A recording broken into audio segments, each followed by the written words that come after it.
Assalamualaikum warahmatullahi wabarakatuh. Perkenalkan, nama saya Findri Windianti dengan NIM PN 073518111030. Di sini saya sedang membuat tugas video dengan mata kuliah Etika Profesi.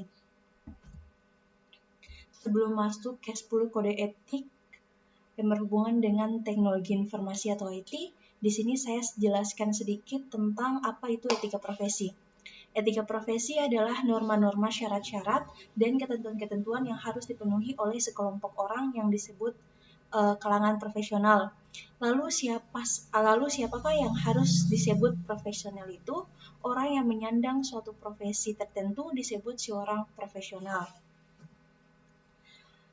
Selanjutnya, sedangkan yang dimaksud dengan profesi adalah suatu moral community atau masyarakat moral yang memiliki cita-cita dan nilai bersama. Mereka membentuk suatu profesi yang disatukan karena latar belakang pendidikan yang sama dan bersama-sama memiliki keahlian yang tertutup bagi orang lain. Sebelum masuk lagi ke 10 kode etik tadi, saya jelaskan sedikit tentang kode etik seorang profesional teknologi informasi atau IT. Seorang profesional tidak dapat membuat program semaunya. Ada beberapa hal yang harus ia perhatikan, seperti untuk apa program tersebut nantinya digunakan klien atau user. Ia dapat menjamin keamanan atau security, sistem kerja program aplikasi tersebut dari pihak-pihak yang dapat mengacaukan sistem kerjanya, misalnya hacker, dan lain-lain. Sebagai seorang yang profesional, kita mempunyai tanggung jawab untuk mempromosikan etika penggunaan teknologi informasi di tempat kerja. Kita mempunyai tanggung jawab manajerial. Kita harus menerima tanggung jawab secara etis seiring dengan aktivitas pekerjaan.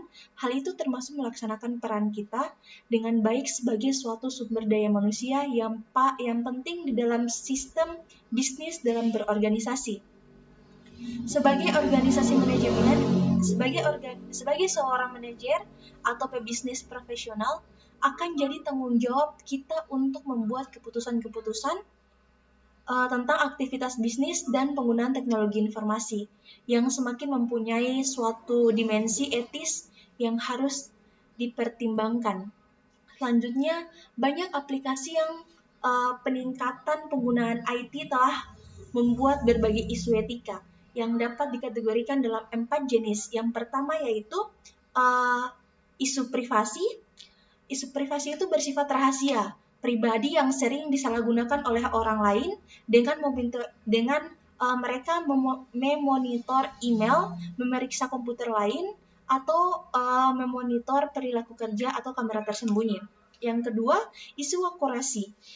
Isu akurasi itu autentikasi, kebenaran, dan akurasi informasi yang dikumpulkan serta diproses. Selanjutnya, isu properti. Kepemilikan dan nilai informasi atau hak cipta intelektual. Hak cipta intelektual yang paling umum berkaitan dengan IT adalah perangkat lunak. Dan yang terakhir yaitu isu aksesibilitas. Isu aksesibilitas ini hak untuk mengakses informasi dan pembayaran biaya untuk mengaksesnya. Hal ini juga menyangkut masalah keamanan sistem dan informasi. Selanjutnya, pedoman tambahan untuk profesional IT. Di sini ada 13 pedoman tambahan untuk profesional IT. Yang pertama, pahami apa itu keberhasilan. Yang kedua, pengembangan atau terutama dan pengguna sistem komputer harus memiliki keberhasilan sebagai sesuatu yang melampaui sekedar penulisan kode program. Yang ketiga, kembangkan untuk pengguna. Yang keempat, untuk menghasilkan sistem yang berguna dan aman, pengguna harus dilibatkan dalam tahap-tahap pengembangan sistem. Yang kelima, rencana dan jadwalkan secara seksama. Yang keenam, memperhatikan kedetilan, lakukan kerjasama dan hati-hati sewaktu membuat perencanaan dan penjadwalan proyek serta sewaktu membuat penawaran. Yang ketujuh, pedoman penambah untuk profesional IT atau CON. Yang kedelapan, mengkaji pengguna kembali perangkat lunak. Dan yang kesembilan, jangan mengasumsikan bahwa perangkat lunak yang sudah ada aman dapat digunakan kembali. 10, dia dapat melindungi. Ke-11, perlu jaminan yang meyakinkan akan keamanan sistem. Ke-12, harus jujur. Ke-13, jujur dan terbuka mengenai kemampuan, keamanan, dan keterbatasan dari perangkat lunak.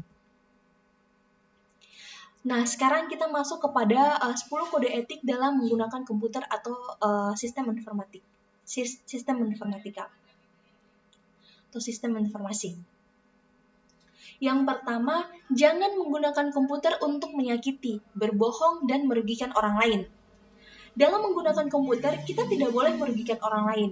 Misalnya, menggunakan komputer untuk membobol sebuah bank, itu sangat tidak bisa, tidak boleh.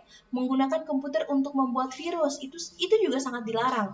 Menggunakan komputer untuk merusak sistem keamanan seseorang. Selain itu, pengguna komputer juga bukan untuk menyakiti orang lain, misalnya di fitur Facebook maupun Twitter. Tidak untuk menyakiti atau menghina-hina orang lain. Yang kedua, jangan melanggar atau mengganggu hak atau karya komputer orang lain. Bagi pengguna komputer, diharapkan jangan mengganggu dan menggunakan komputer untuk mengganggu hak-hak orang lain, seperti melakukan pembajakan terhadap karya orang lain, menginstal sebuah program yang tidak ilegal.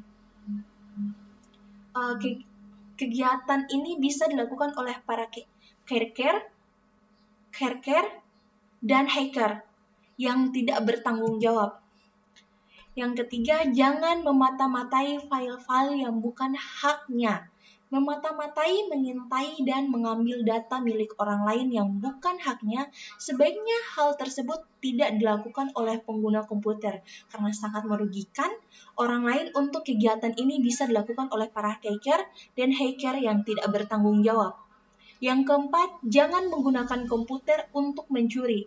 Ini bisa digunakan oleh perampok-perampok dan pencuri yang bisa menggunakan komputer untuk membobol sistem keamanan sebuah bank dan digunakan oleh para teroris untuk mencari dana dengan membobol identitas pribadi targetnya. Yang kelima, jangan menggunakan komputer untuk memberikan kesaksian palsu. Menggunakan komputer untuk menyebarkan berita-berita palsu dan berkebalikan dengan fakta serta mengumbar informasi tentang seseorang yang semaunya berupa kebohongan dan kecenderungan kepada pelanggaran hukum, yaitu merusak nama baik seseorang tersebut. Poin yang keenam, jangan menduplikasi atau menggunakan software tanpa membayar. Ini yang bisa dilakukan masyarakat awam yang biasanya dengan tampang tidak berdosa menduplikasi software atau data seseorang tanpa mencantumkan sumber yang dia ambil. Misalnya jurnal. Poin yang ketujuh, jangan menggunakan sumber daya komputer orang lain tanpa sepengetahuan dan yang bersangkutan. Apabila kita ingin membuka komputer orang lain, kita diharapkan meminta izin dari yang punya terlebih dahulu atau yang punya dulu sebelum kita membukanya. Poin yang ke-8, jangan mencuri kekayaan intelektual orang lain. Ini seperti menduplikatkan sebuah software lalu memperbanyaknya dan kemudian dikomersialkan. Ke-9, pertimbangkan konsekuensi dari program yang dibuat atau sistem komputer yang dirancang. Dalam membuat sebuah program, hendaknya kita menilai sisi positif dan negatifnya. Apabila program yang kita buat lebih banyak dampak buruknya, lebih baik kita menghentikan membuat program tersebut. Poin yang ke-10 atau poin yang terakhir, selalu mempertimbangkan dan menaruh respect terhadap sesama saat menggunakan komputer. Dalam menggunakan komputer, kita harus mempertimbangkan setiap sisi baik buruknya, jangan sampai kita merugikan pihak lain. Nah, apabila setiap pengguna komputer maupun internet menerapkan 10 etika dalam menggunakan komputer ataupun internet, bisa dipastikan keamanan dan kenyamanan bagi user maupun pengguna komputer atau internet bisa lebih menyenangkan lagi. Adapun kode etik sebagai seorang hacker. Ini adalah kode etik bagi seorang hacker ya. Mampu mengakses komputer tak terbatas dan totalitas. Semua informasi haruslah free. Tidak percaya pada otoritas artinya memperluas desentralisasi, tidak memakai identitas palsu seperti nama samaran yang konyol, umur, posisi, dan lain-lain, mampu membuat seni keindahan dalam komputer. Komputer dapat mengubah hidup menjadi lebih baik. Pekerjaan yang dilakukan semata-mata demi kebenaran informasi yang harus disebarluaskan. Memegang teguh komitmen tidak membela dominasi ekonomi industri software tertentu. Hacking adalah senjata mayoritas dalam perang melawan pelanggaran batas teknologi komputer. Baik hacking maupun cracking adalah satu-satunya jalan lain untuk menyebarkan informasi pada massa agar tidak gagap dalam komputer. Sedangkan hacker tidak memiliki kode etik apapun. Jadi yang bisa melakukan hal memata-matai file adalah hacker. Selain itu terdapat pula kode etik dalam menggunakan internet. Karena komputer digunakan paling banyak juga untuk browsing di internet. Dengan kata lain, internet dan komputer adalah pasangan yang paling tidak bisa dipisahkan. Namun mereka punya kode etik masing-masing. Adapun beberapa kode etik dalam penggunaan internet. Sebelum menggunakan internet, setidaknya Anda tahu sedikit tentang internet. Misalnya, Anda tidak dengan secara gamblang mengupload data-data pribadi Anda, data-data yang bersifat pribadi sangat privat. Dilarang keras membeberkan rahasia orang di internet karena internet adalah forum yang amat sangat luas, misalnya kasus Ariel Peter Pan yang tak berujung ketika sudah tersebar di dunia maya. Yang ketiga itu, bukan situs-situs yang Anda perlukan. Tidaklah perlu membuka situs-situs yang tidak penting seperti yang sedang marak sekarang ini, yaitu situs pornografi. Dalam penggunaan internet yang sumber tergolongnya informasi yang sangat luas ini, berhati-hatilah dalam berkata atau menulis sesuatu di suatu fitur ya. Selanjutnya, hadirnya internet dalam kehidupan manusia telah membentuk komunitas masyarakat tersendiri. Surat menyurat yang dulu dilakukan secara tradisional atau merpati pos atau kantor pos, sekarang bisa dilakukan hanya dengan duduk dan mengetik surat tersebut di depan komputer atau genggaman HP. Beberapa alasan mengenai pentingnya etika dalam dunia maya adalah sebagai berikut. Etika dalam berdunia maya. Bahwa pengguna internet berasal dari berbagai negara yang mungkin memiliki budaya, bahasa, dan adat istiadat yang berbeda-beda. Pengguna internet merupakan orang-orang yang hidup dalam dunia anonymous yang tidak mengharuskan pernyataan identitas asli dalam berinteraksi. Berbagai macam fasilitas yang diperlukan atau yang diberikan dalam internet memungkinkan seseorang untuk bertindak etis. Seperti misalnya ada juga penghuni yang suka iseng dengan melakukan hal-hal yang tidak seharusnya dilakukan.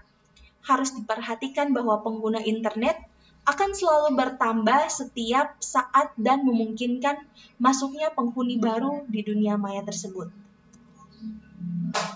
Pelanggaran etika. Jadi ini adalah pelanggaran etika dalam kode etik tersebut.